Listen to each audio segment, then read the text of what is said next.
서로야, 오늘은 대표값과 산포도에 대해 알아보자.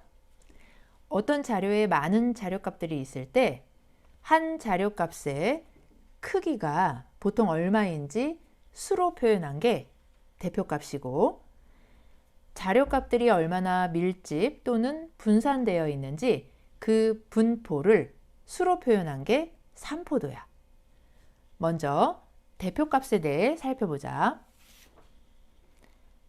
대표값이란 자료값들의 크기를 대표하는 어떤 하나의 수를 말하는데, 예를 들어 야구에서 투수의 실력은 방어율로 나타내는데, 한 경기에서 평균 몇 점을 실점하는지를 나타내는 게 방어율이야.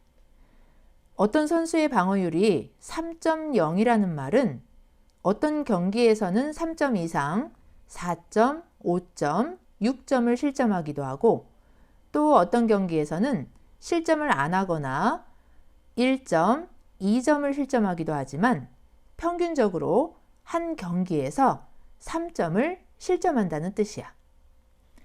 이렇게 대표값인 방어율을 이용하면 투수들의 실력을 객관적으로 비교할 수 있어. 여기 두 명의 투수가 있어.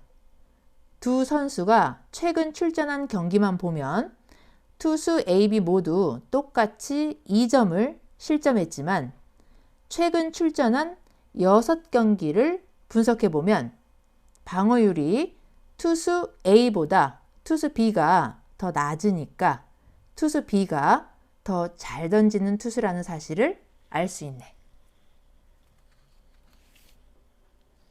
이렇게 여러 개의 자료값을 대표하는 대표값을 결정하는 방법에는 평균, 중앙값, 최빈값 이렇게 세 가지가 있는데,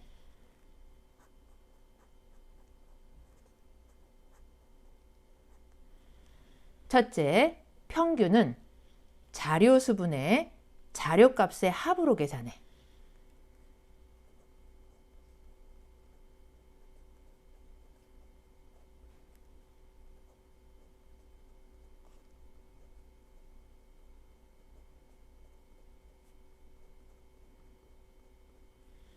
예를 들어 정원에 나무 7그루가 있는데, 나무의 키를 재니까 3그루는 1m, 나머지 4그루는 각각 2m, 4m, 5m, 7m야.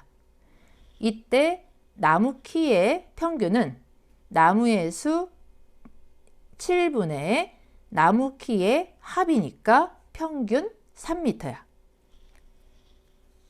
그런데 평균 말고 중앙값을 대표값으로 사용할 수도 있어. 중앙값은 자료를 크기 순으로 나열했을 때 정중앙에 위치한 자료값이야.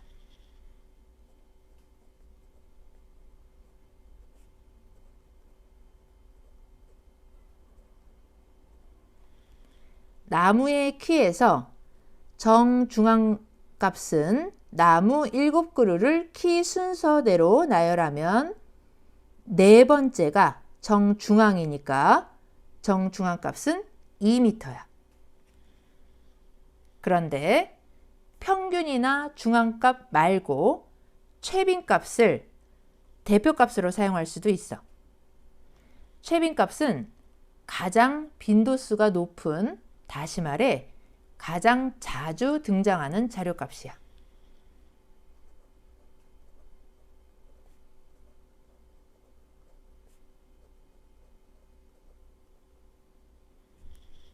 나무의 키에서 최빈값은 각각의 자료값이 몇 번씩 나오는지 보면 1이 3번, 2, 4, 5, 7은 각각 한 번씩 나오니까 최빈값은 1m야. 그런데 대표값을 정하는 방법이 왜 3가지나 될까? 왜냐하면 자료와 상황에 따라 어떤 대표값이 다른 대표값보다 논리적으로 더 타당하고 실제로 사용했을 때 더 좋은 결과를 가져오기 때문이야. 예를 들어 이럴 때는 평균이 대표값으로 적절해. 하루에 1시간씩 책을 읽고 있는데 일주일 동안 이만큼씩 읽었어. 남은 페이지 수가 150페이지인데 끝까지 읽는데 얼마나 걸릴지 계산하려고 해. 하루 읽은 페이지 수의 평균은 15, 중앙값은 14, 최빈값은 13페이지인데 먼저 평균을 생각해 보면 하루 읽은 페이지 수가 평균 15페이지니까 10일 동안 더 읽으면 150페이지 모두 읽을 수 있겠지. 그래서 평균을 이용하면 논리적이고 타당한 결론이 나오니까 평균을 대표값으로 사용하는 게 합리적이겠네. 반면에 중앙값이나 최빈값은 제시하는 대표값 14와 13이 하루 읽은 실제 페이지 수 15보다 더 작은 값이어서 대표값으로 사용하기에는 적절치 않네.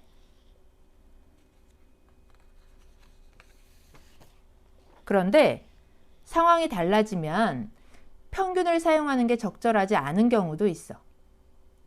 예를 들어 이럴 때는 중앙값이 대표값으로 적절해. 파티 손님에게 줄 고기 1인분의 양을 정하려고 7명에게 물었어. 몇 그램을 1인분으로 하는 게 좋을까? 평균은 210, 중앙값은 150, 최빈값은 120g인데 평균인 210g을 주면 7명 중 6명이 고기를 남길 테니까 낭비가 심하고 최빈값인 120g을 주면 7명 중 4명이 고기가 부족할 테니까 중앙값인 150g을 주는 게 적절하겠네. 중앙값 150g을 주면 최빈값 120g을 줄 때보다 한 명 더 배불리 먹을 수 있고 평균 210g을 줄 때보다 고기 낭비를 줄일 수 있겠네.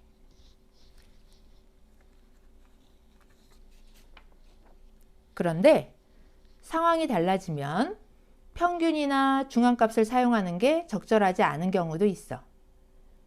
예를 들어 이럴 때는 최빈값이 대표값으로 적절해. 신발 가게에서 오늘 판매할 신발을 진열하려고 하는데 어제 판매한 신발 7켤레의 치수가 이렇다고 하면 어떤 치수의 신발을 진열해야 신발을 가장 많이 팔 수 있을까?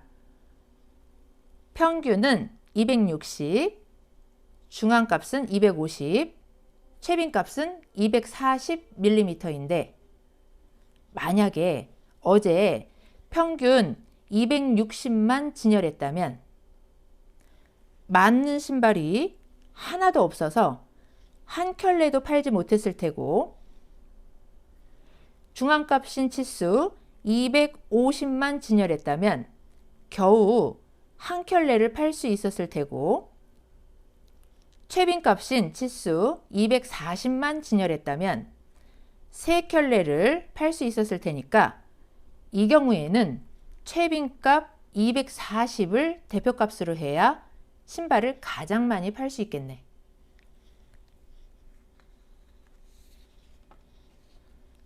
지금까지 대표값에 대해 살펴봤는데 자료의 특성은 대표값만으로는 충분히 나타내기가 어려워.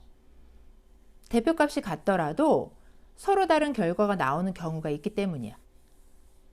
예를 들어 학생 A, B는 자동차를 타고 학교에 가는데 학교까지 몇 분 걸리는지 7일 동안 기록했어. 등교에 걸리는 시간은 학생 A와 학생 B 모두 똑같이 평균 18분이 걸렸어. 그런데 두 학생이 집에서 같은 시각에 출발하면 학생 B가 더 많이 지각을 하게 돼. 자료를 자세히 보면 학생 A는 최대 21분이 걸렸고 학생 B는 최대 27분이 걸렸으니까 지각하지 않으려면 학생 B가 먼저 출발해야겠지. 그래서 대표값 말고도 각각의 자료값들이 대표값에서 얼마나 멀리 떨어져 있는지 중요하다는 사실을 알 수 있는데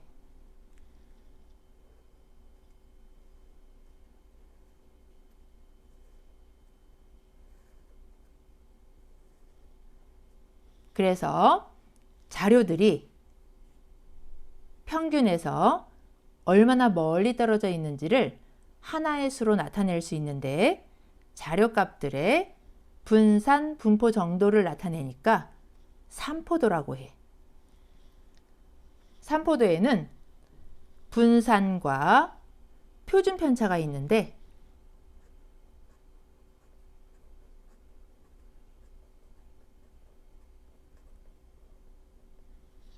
산포도를 이해하려면 먼저 편차라는 말을 알아야 해. 편차는 자료값에서 평균을 뺀 걸 말하는데 예를 들어 학생 A의 자료값을 보면 자료값 15의 편차는 15 빼기 평균 18이니까 마이너스 3, 16의 편차는 16 빼기 18이니까 마이너스 2, 17의 편차는 17 빼기 18이니까 마이너스 1이야. 이 편차들이 전체적으로 커지면 즉 자료값이 평균에서 멀리 떨어져 있으면 분산과 표준 편차가 커져. 먼저 분산은 편차 제곱의 평균으로 계산해.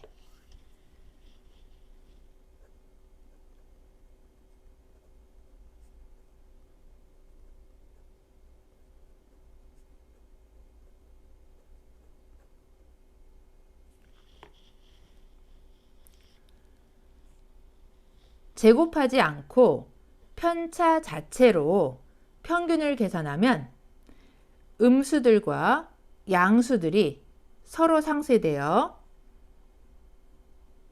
평균이 무조건 0이 되니까 자료값들이 평균에서 얼마나 멀리 떨어져 있는지 확인할 수 없게 돼.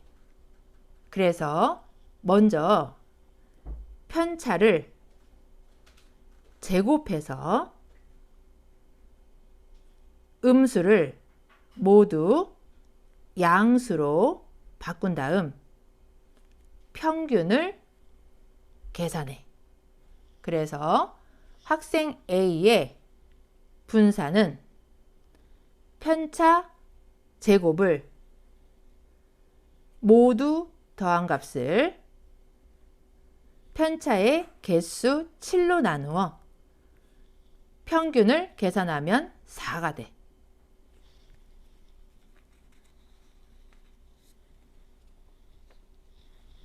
그런데 분산은 편차를 제곱해서 계산하다 보니 실제보다 부풀려진 수로 표시하게 돼. 학생 A의 편차는 최대가 3인데 분산은 4로 부풀려져 있지.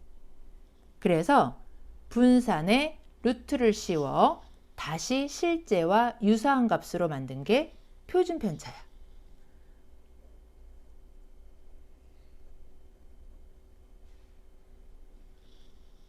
학생 A의 표준 편차는 분산이 4니까 루트 4, 즉 2야. 그래서 학생 A의 표준 편차 2는 자료값이 평균에서 1만큼 떨어져 있기도 하고 3만큼 떨어져 있기도 하지만 보통 이만큼 떨어져 있다는 사실을 말해주고 있네. 마찬가지 방법으로 학생 B의 분산을 계산하면 편차의 제곱의 평균이니까 36이 되고 표준 편차는 루트 36이니까 6이네. 그래서 학생 B의 표준 편차는 6. 6은 자료값이 평균에서 3만큼 떨어져 있기도 하고 9만큼 떨어져 있기도 하지만 보통 6만큼 떨어져 있다는 사실을 말해주고 있네. 그래서 정리하면 오늘은 자료의 특성을 나타내는 방법에 대해 알아봤는데 자료값의 크기를 대표적인 수로 표현한 게 대표값이고 대표값에는 평균, 중앙값, 최빈값이 있고 자료값들의 분포를 나타내는 게 산포도인데 산포도에는 분산과 표준 편차가 있는데 보통 자료의 특성은 이렇게 말해. 이 자료는 평균이 18, 표준 편차가 2이고 이 자료는 평균이 18, 표준 편차가 6이야. 이렇게. 다시 말해 자료의 특성은 일반적으로 평균과 표준 편차로 나타내는 경우가 많다는 걸 꼭 기억해.